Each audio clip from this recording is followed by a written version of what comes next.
Welcome back to another technical deep dive here in the debug zone. Today we're tackling a big question and breaking it down with insights from other users. Hopefully this clears up some misconceptions and helps you get the answer you need.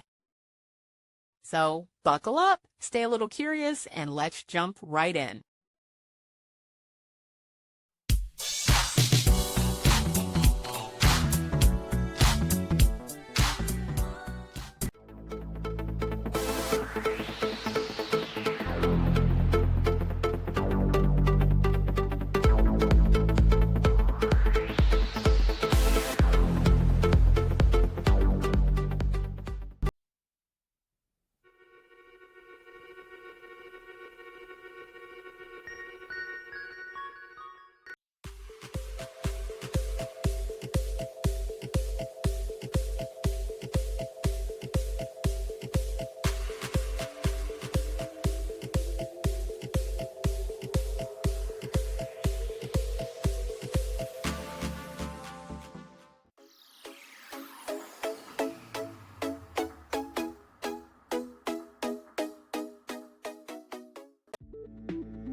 And that's a wrap.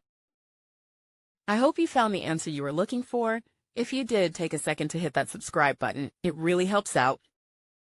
And let me know in the comments which solution worked best for you. See you next time in the debug zone.